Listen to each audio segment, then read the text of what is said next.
بسم الله الرحمن الرحيم. الحمد لله وكفى وسلام على عباده الذين اصطفى، أما بعد، فأعوذ بالله من الشيطان الرجيم. بسم الله الرحمن الرحيم.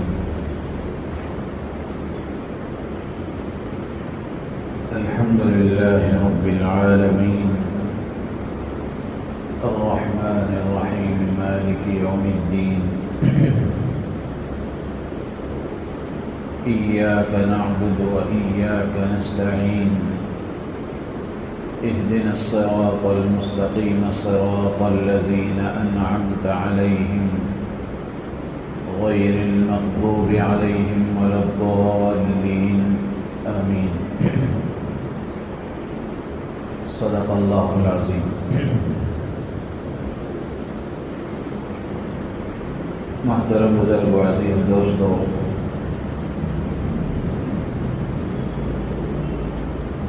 سورہ فاتحہ کی پہلی آیت کے پہلے جملے سے متعلق آپ حضرات کے سامنے گفتگو ہو رہی ہے. پہلی آیت کا پہلا جملہ ہے الحمدللہ. اسی سے متعلق کچھ باتیں گزشتہ مجلس میں بھی آپ کے سامنے عرض کی گئی.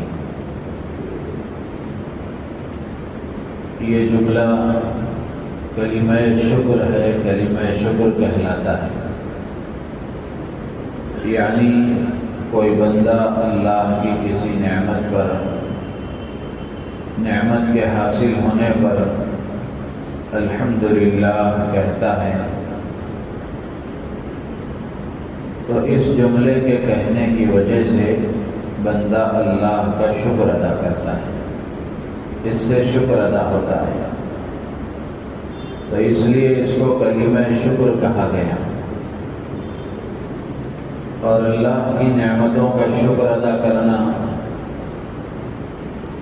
یہ بہت بڑی برکتوں والا عمل ہے، بڑی اہمیت والا عمل ہے. اسی سے متعلق کچھ باتیں اس مجلس میں آپ کے سامنے عرض کی جائیں گی. حضرت ابو العالیہ رحمۃ اللہ علیہ وہ فرماتے ہیں کہ مجھے امید ہے کہ جس آدمی کے اندر دو چیزیں ہوں گی وہ کبھی ہلاک نہیں ہوگا. ایک، جب اس کو کوئی نعمت ملے تو اس نعمت پر اللہ کا شکر ادا کرے. اور دوسری چیز، جب اس سے کوئی گناہ ہو جائے، اللہ کی نافرمانی ہو جائے، تو وہ اس پر استغفار کرے، اللہ سے اپنے گناہ کی معافی طلب کرے. تو یہ دو صفتیں جس آدمی کے اندر ہوں گی وہ آدمی کبھی ہلاک اور برباد نہیں ہوگا. پہلی چیز ہے اللہ کی نعمتوں پر اللہ کا شکر ادا کرنا. ایک بزرگ ہے وہ فرماتے ہیں، فضیل ابن عیاض رحمۃ اللہ علیہ، وہ فرماتے ہیں کہ جس پر نعمتوں کے دروازے کھل جائیں اس کو چاہیے کہ وہ شکر کو لازم پکڑ لے.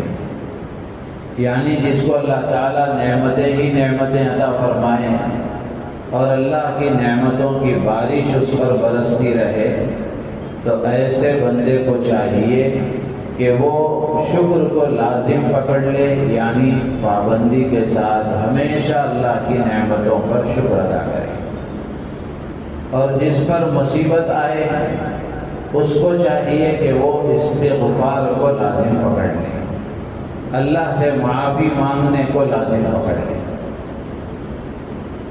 حضرت عمر بن عبد العزیز رحمۃ اللہ علیہ بہت بڑے بزرگ گزرے ہیں، خلیفہ بھی تھے.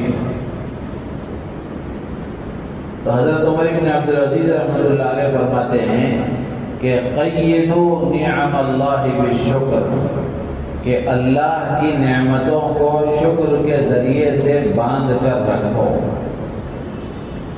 جس طرح آدمی کسی چیز کو باندھ دیتا ہے تو وہ چیز محفوظ ہو جاتی ہے، اس کے پاس ہمیشہ رہتی ہے، تو اسی طریقے سے نعمتوں کا جب شکر ادا کیا جائے تو وہ نعمتیں بھی آدمی کے پاس بندھی ہوئی رہتی ہیں، ہمیشہ رہتی ہیں۔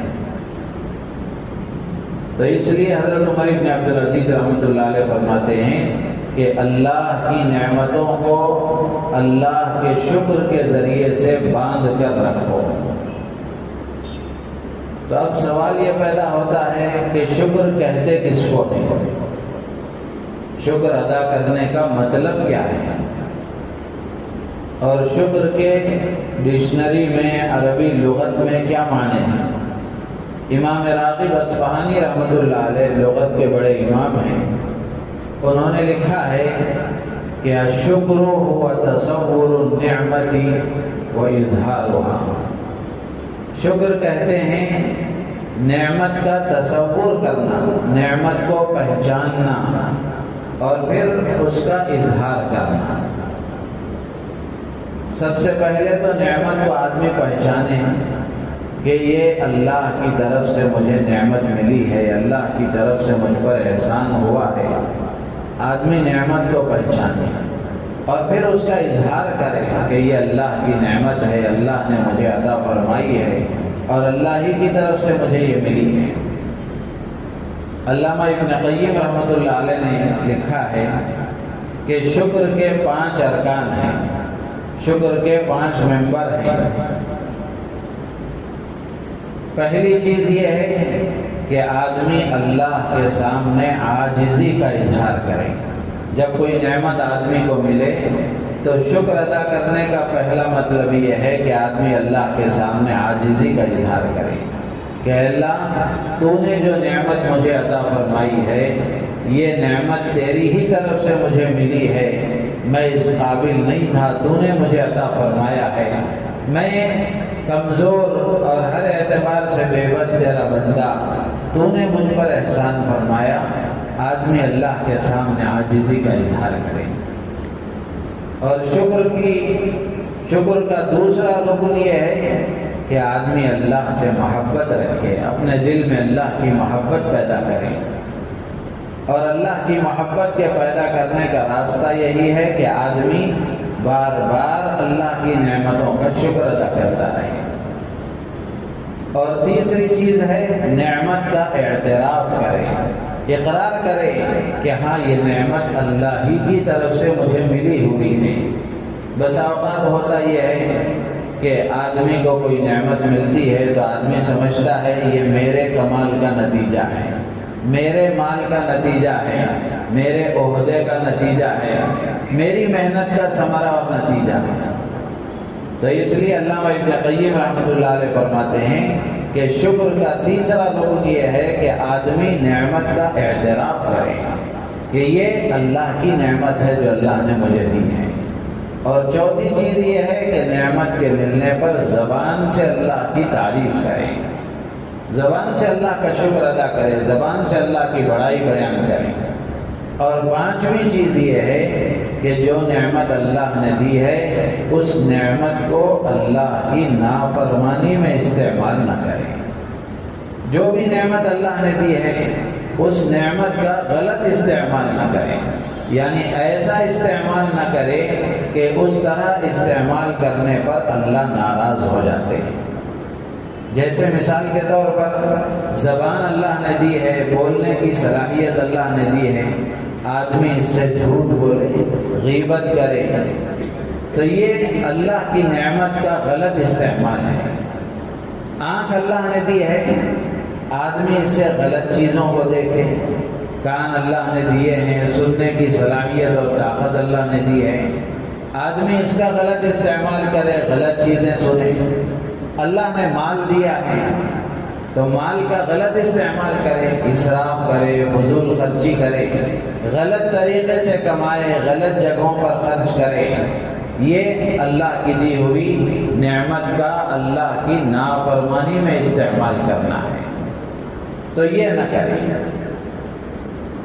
حضرت عبداللہ بن عباس رضی اللہ تعالی عنہما رئیس المفسرین، فرماتے ہیں کہ شکر گزار بندہ وہ ہے جو ہر نعمت کو اللہ کی طرف منسوب کرے، ہر نعمت کو اللہ کی طرف منسوب کرے کہ یہ اللہ کی دی ہوئی ہے، اس میں میرا کوئی کمال نہیں ہے، اس میں میرا کوئی کمال نہیں ہے، یہ اللہ ہی کا دیا ہوا ہے، اللہ ہی کا عطا کیا ہوا ہے۔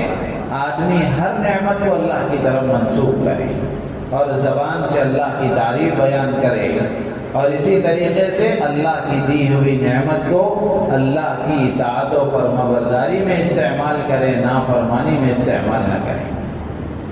چنانچہ قرآن پاک میں ہم دیکھیں گے تو اللہ تبارک و تعالیٰ نے حضرت سلیمان علیہ السلام کا قصہ اللہ نے ذکر فرمایا۔ لمبا قصہ ہے، طویل قصہ ہے، اس میں سے جو بات عرض کرنے کی ہے وہ یہ کہ حضرت سلیمان علیہ السلام نے ایک جن کو حکم دیا کہ وہ ملکہ سبا کا تخت اٹھا کر اس کے آنے سے پہلے وہ یہاں لے کر آ جائے۔ تو حضرت سلیمان علیہ السلام نے حکم دیا تو جن نے پلک جھپکنے کے برابر وقت بھی نہیں گزرا کہ اس تخت کو لا کر یہاں حاضر کر دیا۔ تو جیسے ہی ملکہ سبا کا تخت حضرت سلیمان علیہ السلام کے سامنے آیا، یہ آدمی کی ایک ضرورت پوری ہو، ایک خواہش پوری ہو، یہ بھی اللہ کی نعمت ہے۔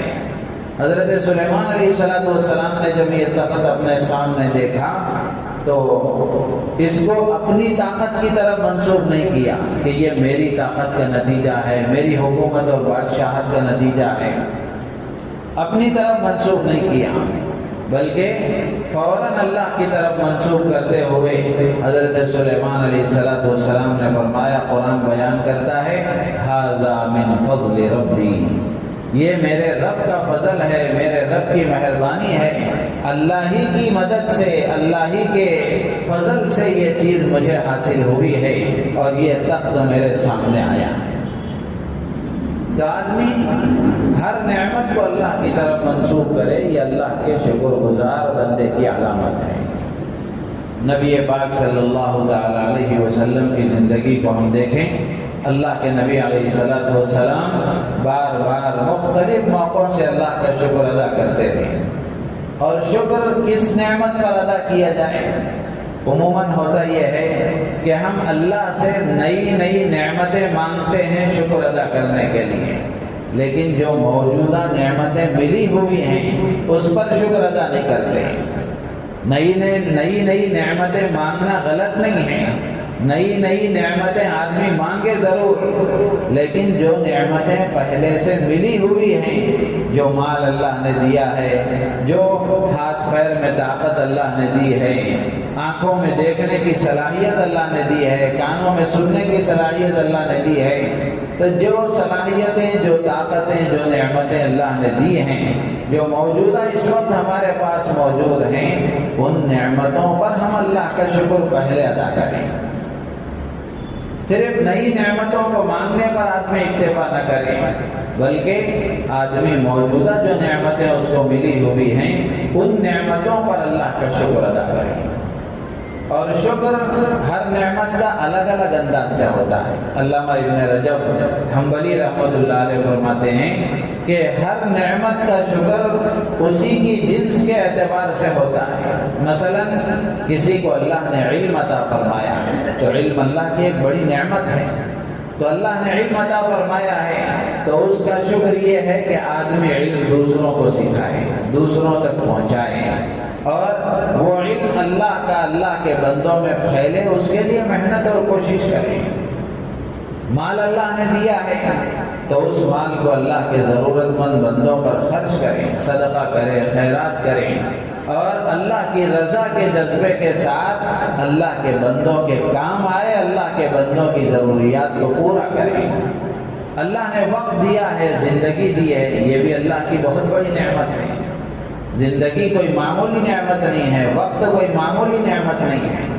وقت کے بارے میں اللہ کے نبی علیہ السلام نے فرمایا، نعمتان مقبول فیہما کثیر من الناس، دو نعمتیں اللہ کی ایسی ہیں جن میں اکثر لوگ غفلت کا شکار ہیں، یعنی اس نعمت کو نعمت نہیں سمجھتے، اس کا صحیح استعمال نہیں کرتے، اس کا مس یوز کرتے ہیں۔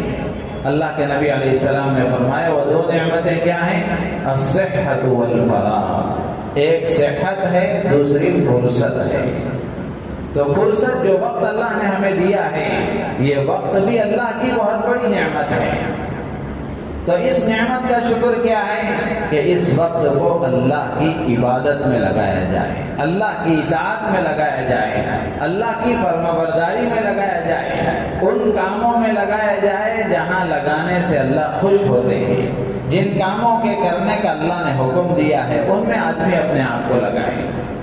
صحت اللہ نے دی ہے تو اس صحت کو آدمی اللہ کی عبادت پر، اللہ کے مخلوق کی خدمت پر خرچ کرے۔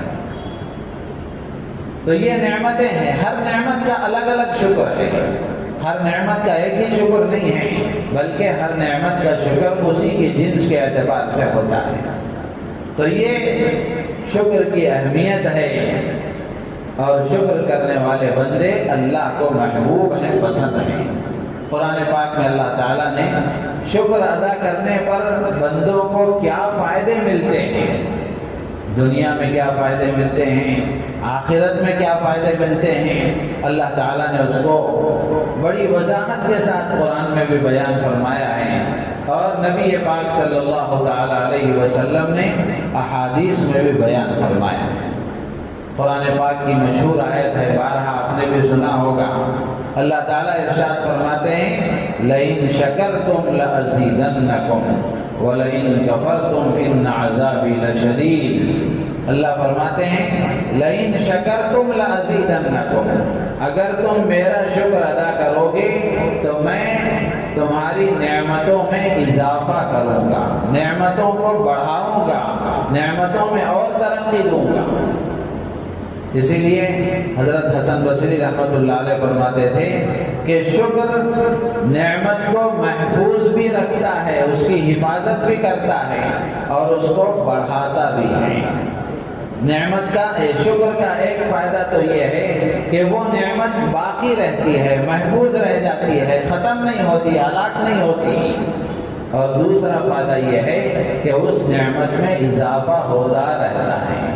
حضرت سفیان ثوری رحمۃ اللہ علیہ فرماتے ہیں کہ جس شخص کو کوئی نعمت ملے اور وہ اس پر اللہ کا شکر ادا کرے تو اللہ تعالیٰ اس میں برکت عطا فرماتے ہیں، اس میں برکت عطا فرماتے ہیں، یہ اللہ کا وعدہ ہے۔ اور حضرت قتادہ رحمۃ اللہ علیہ فرماتے ہیں کہ اللہ نے نعمت کا شکر ادا کرنے پر اس میں اضافہ کرنے کا وعدہ فرمایا ہے، تو اللہ تعالیٰ اپنے وعدے کے خلاف نہیں کرتے، وعدہ خلافی اللہ نہیں کرتے۔ تو بندہ اگر اللہ کی نعمت پر اللہ کا شکر ادا کرے گا، اللہ تعالیٰ اس کی نعمتوں میں اضافہ فرماتے رہیں گے۔ تو اس لیے نعمت کا یہ فائدہ ہے کہ نعمت پر اگر شکر ادا کیا جائے تو شکر کا فائدہ یہ ہے کہ وہ نعمت محفوظ ہو جاتی ہے، اس کی حفاظت ہو جاتی ہے، وہ باقی رہتی ہے، اور پھر اس میں ترقی ہوتی رہتی ہے، وہ نعمت بڑھتی رہتی ہے۔ امام قرطبی رحمۃ اللہ علیہ نے اپنی تفسیر میں لکھا ہے کہ یہاں اللہ تعالیٰ نے کس نعمت کے بڑھنے کا کوئی متعین ذکر اللہ نے نہیں فرمایا، یعنی صرف یہ نعمت بڑھے گی اللہ نے یہ نہیں فرمایا، کوئی قید اس میں نہیں ہے، بلکہ اللہ نے فرمایا کہ اگر تم شکر ادا کرو گے تو میں اضافہ کروں گا۔ تو اس سے معلوم ہوا کہ شکر پر ہر نعمت میں اضافہ ہوتا ہے۔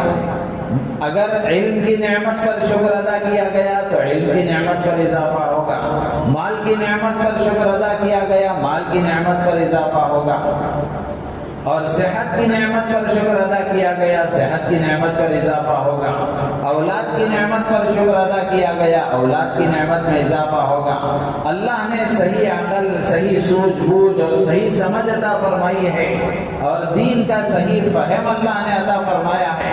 آدمی اس پر اللہ کا شکر ادا کرے، اللہ تعالیٰ اس میں اور اضافہ فرمائیں گے۔ تو یہ شکر کا فائدہ ہے کہ آدمی شکر ادا کرے گا تو وہ نعمت باقی بھی رہتی ہے اور وہ نعمت بڑھتی بھی رہتی ہے۔ اور اسی طریقے سے جو آدمی اللہ کی نعمتوں پر اللہ کا شکر ادا کرتا ہے، ایسا بندہ اللہ کا محبوب بن جاتا ہے، اللہ اس سے محبت فرماتے ہیں۔ قرآن میں اللہ نے فرمایا کہ ان اللہ یحب الشاکرین، کہ اللہ تعالیٰ شکر کرنے والوں سے محبت کرتا ہے۔ شکر کرنے والے اللہ کے محبوب بندے ہوتے ہیں۔ جو آدمی یہ چاہتا ہے کہ اللہ کا محبوب بن جائے، اللہ اس سے محبت کرے، اللہ کی محبت اس کے ساتھ وابستہ ہو جائے، تو ایسے بندے کو چاہیے کہ وہ اپنی زندگی کا معمول بنا لے، اپنی زبان پر یہ الفاظ جاری کر لے کہ وہ ہمیشہ اپنی زبان سے الحمدللہ الحمدللہ کہتا ہے۔ تو یہ شکر کرنے والے بندے اللہ کو پسند ہیں، اللہ ان سے محبت فرماتے ہیں۔ اسی طرح ایک اور آیت میں اللہ نے فرمایا ما یفعل اللہ بعذابکم ان شکرتم وآمنتم وکان اللہ شاکرا علیما۔ کیا پیارے انداز سے اللہ فرماتے ہیں کہ اللہ تمہیں عذاب دے کر کے کیا کریں گے، تمہیں عذاب دے کر کے اللہ کا کیا بنے گا، اللہ کو کیا حاصل ہوگا، تمہیں عذاب دے کر اللہ کیا کریں گے۔ ان شکرتم وآمنتم، اگر تم شکر ادا کرو گے اور ایمان لے آؤ گے تو اللہ تمہیں کیوں عذاب دیں گے۔ تو امام بغوی رحمۃ اللہ علیہ نے اپنی تفسیر میں لکھا ہے کہ اس سے معلوم ہوتا ہے کہ شکر اور ایمان یہ دونوں اللہ کے عذاب سے حفاظت کا ذریعہ ہے۔ جو بندہ اللہ پر ایمان لاتا ہے اور اللہ کی نعمتوں پر شکر ادا کرتا رہتا ہے، ایسا بندہ اللہ کے عذاب سے محفوظ رہتا ہے، اللہ کے عذاب سے حفاظت کا ذریعہ ہے اللہ کی نعمتوں پر اللہ کا شکر ادا کرنا۔ اور جو بندہ اللہ کا شکر ادا کرتا ہے، اللہ تعالیٰ نے اس کے شکر کا بدلہ دینے کا وعدہ فرمایا ہے۔ قرآن میں اللہ نے اس کا اظہار فرمایا کہ وَسَنَجْزِي الشَّاكِرِينَ، ہم شکر کرنے والوں کو بدلہ دیں گے۔ اب اللہ تعالیٰ بدلہ دیں گے تو صرف آخرت میں ہی نہیں دیں گے بلکہ دنیا میں بھی دیں گے۔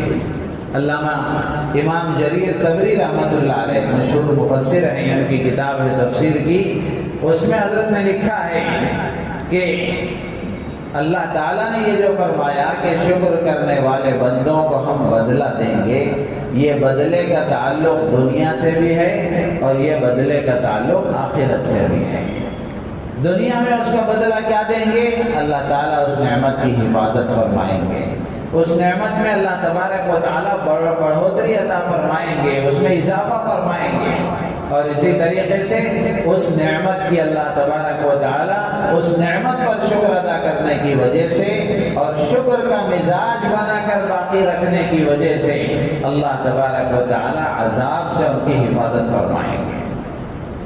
بکر ابن عبداللہ مزنی رحمہ اللہ ایک بزرگ گزرے ہیں، انہوں نے دیکھا کہ ایک قولی سامان اٹھائے ہوئے جا رہا تھا اور اس کی زبان پر یہ جملہ جاری تھا اور وہ یہ کہہ رہا تھا کہ الحمدللہ استغفر اللہ، الحمدللہ استغفر اللہ۔ یہ دو جملے اس کی زبان پر تھے۔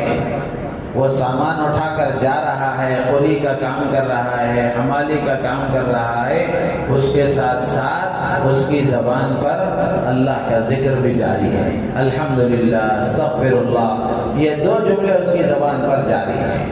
آپ اندازہ لگائیں کہ اللہ کے نیک بندے کیسے ہوتے ہیں کہ ہر حال میں وہ اللہ کو یاد کرنے والے ہیں، ہر حال میں ان کی زبان اللہ کے ذکر سے تر رہتی ہے، بھیگی رہتی ہے۔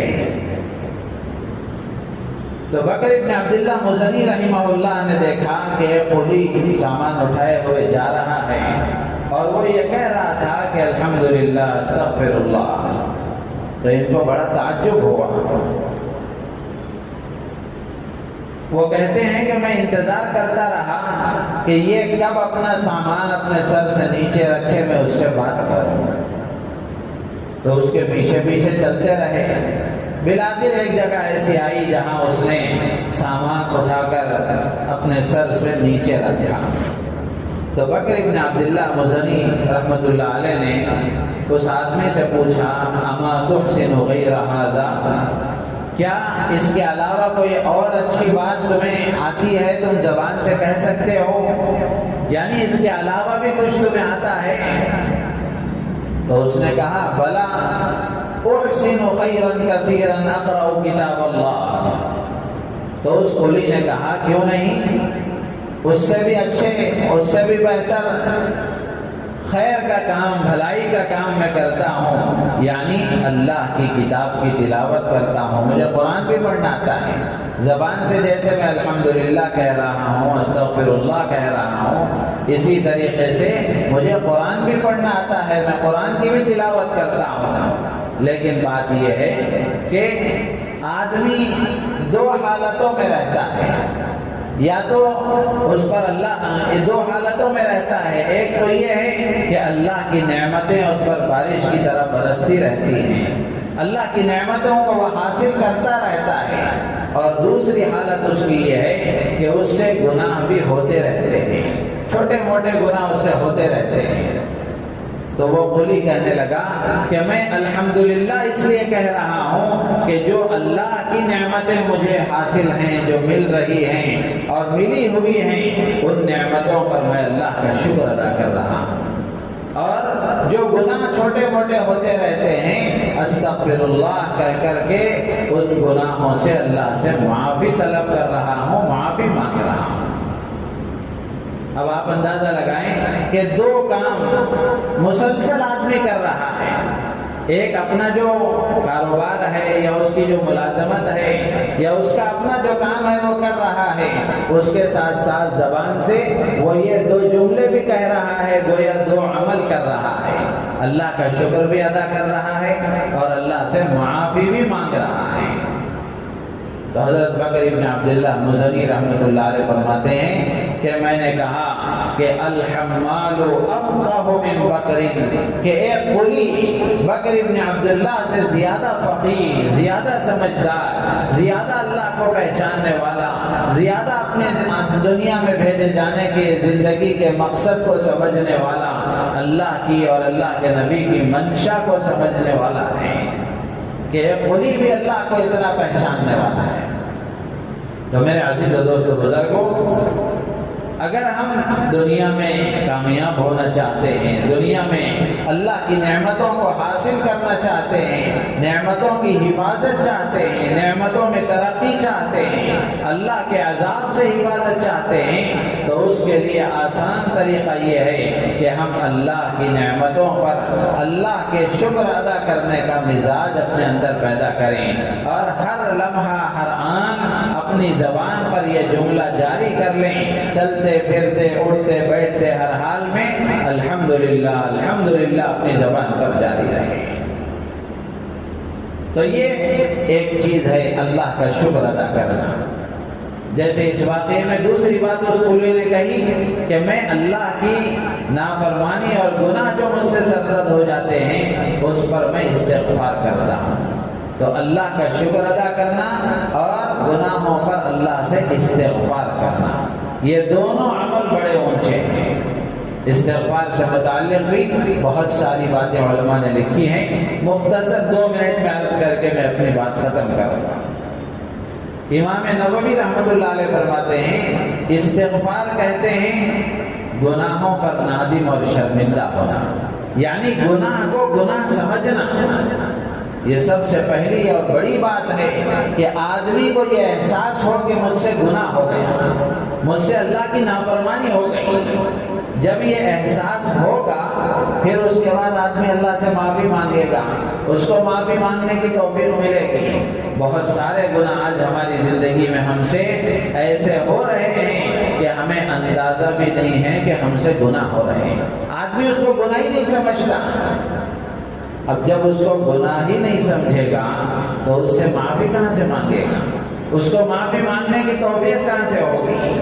تو اس لیے استغفار کا مطلب یہ ہے کہ آدمی گناہ پر نادم اور شرمندہ ہو جائے، گناہ کو گناہ سمجھے اور یہ سمجھے کہ مجھ سے اللہ کی نافرمانی ہو گئی اور پھر شرمندہ ہو جائے کہ میں نے کس رحیم و کریم پروردگار کی نافرمانی کی ہے، کس رحیم و کریم پروردگار کی نعمتوں کا میں استعمال کر رہا ہوں، کروڑ نعمتیں مجھ پر بارش کے قطروں سے زیادہ برس رہی ہے، ایسے پروردگار کی نافرمانی مجھ سے ہو گئی، شرمندہ ہو جائے اور پھر اللہ سے معافی مانگے اور آئندہ اس گناہ سے بچنے کا پختہ اور پکا ارادہ کرے۔ انسان ہونے کے ناطے پھر دوبارہ گناہ ہو سکتا ہے، لیکن جب آدمی معافی مانگ رہا ہے، استغفار کر رہا ہے، تو اس وقت میں اس کے اندر یہ مضبوط اور پکا ارادہ ہونا چاہیے کہ میں آئندہ یہ گناہ نہیں کروں گا۔ اللہ سے آدمی توفیق مانگے، مدد مانگے، بعد میں ہو جائے تو پھر استغفار کرے، پھر اس کے بعد گناہ ہو جائے، پھر اس کے بعد استغفار کرے۔ 1000 مرتبہ بھی آدمی سے گناہ ہو جائے گا، 1,00,000 مرتبہ بھی آدمی سے گناہ ہو جائے گا، اس کے بعد بھی آدمی اللہ سے معافی مانگے گا، توبہ اور استغفار کرے گا، اللہ تعالیٰ اس کو بھی معاف فرما دیں گے۔ پہلی مرتبہ میں اللہ تعالیٰ جس طرح اپنے بندے کی طرف متوجہ ہوتے ہیں، اس کے گناہوں کو معاف فرماتے ہیں، 1,00,000ویں مرتبہ بھی آدمی اللہ کی طرف متوجہ ہو کر معافی مانگتا ہے تو جس طرح پہلی مرتبہ اللہ تعالیٰ معاف فرماتے ہیں، اسی طرح 1,00,000ویں مرتبہ بھی معاف فرماتے ہیں، اس لیے کہ اللہ کو بندے کی توبہ کا انتظار رہتا ہے۔ اللہ دیکھتے ہیں کہ میرا بندہ کب میری طرف آ جائے، کب میری طرف متوجہ ہو جائے، تو اس لیے آدمی کو مایوس نہیں ہونا چاہیے، کتنے ہی گناہ اس سے کیوں نہ ہو جائیں، کتنے ہی بڑے بڑے گناہ اس سے کیوں نہ ہو جائیں۔ بعض اوقات ہوتا ہے کسی آدمی سے کہا جائے کہ زندگی میں تبدیلی لاؤ، نمازوں کا اہتمام کرو، اللہ سے توبہ اور استغفار کرو، تو بسا اوقات زبان سے لوگ یہ کہہ دیتے ہیں کہ مولوی صاحب زندگی تو ایسی گزر گئی ہے، اب اللہ کہاں معاف کرے گا۔ یہ بہت خطرناک جملہ ہے۔ اس کا مطلب یہ ہے کہ آدمی اپنے گناہوں کو اللہ کی رحمت سے بڑا سمجھ رہا ہے، اپنے گناہوں کو اللہ کی رحمت سے بڑا سمجھ رہا ہے، بہت خطرناک بات ہے۔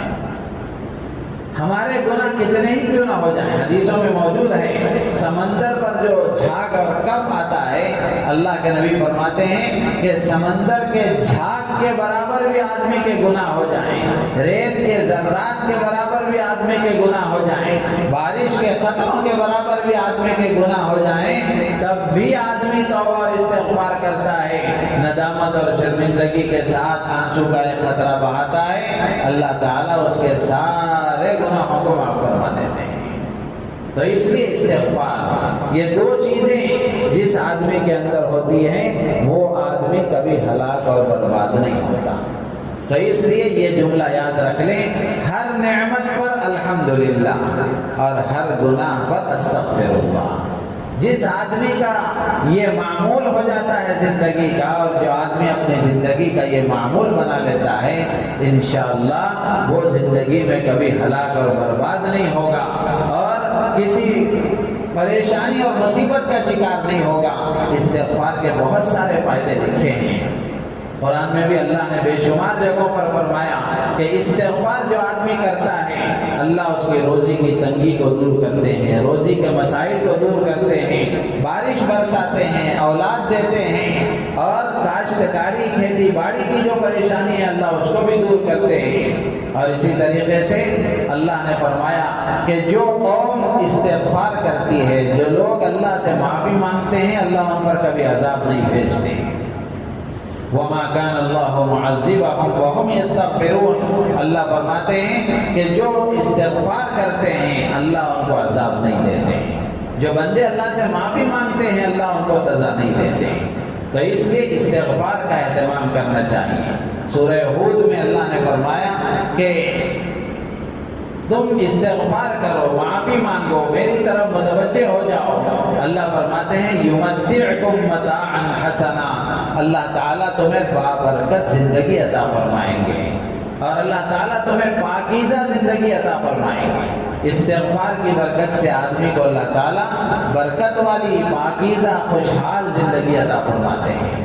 تو اس لیے شکر اور استغفار ہر نعمت پر الحمدللہ اور ہر گناہ اور ہر لغزش پر استغفر اللہ. یہ اگر ہم اپنا معمول بنا لیں گے انشاءاللہ اللہ تبارک و تعالی ہماری دنیا بھی اچھی بنائیں گے، ہماری آخرت بھی اچھی بنائیں گے، اور شکر کا مزاج بننے کی وجہ سے، استغفار کی کثرت کی وجہ سے اللہ کی اطاعت کی توفیق بھی ہوگی، اللہ کی محبت بھی پیدا ہوگی، اور آدمی اللہ کے احکامات کے مطابق زندگی بھی گزارے گا، جس کے نتیجے میں دنیا میں بھی چین و سکون سے رہے گا اور آخرت میں بھی چین و سکون سے رہے گا. اللہ تعالیٰ سے دعا ہے اللہ تعالیٰ ہم سب کو ان باتوں پر عمل کی توفیق عطا فرمائے. الحمدللہ رب العالمین. اللهم صل على سيدنا مولانا محمد وعلى آل سيدنا ومولانا محمد وبارك وسلم.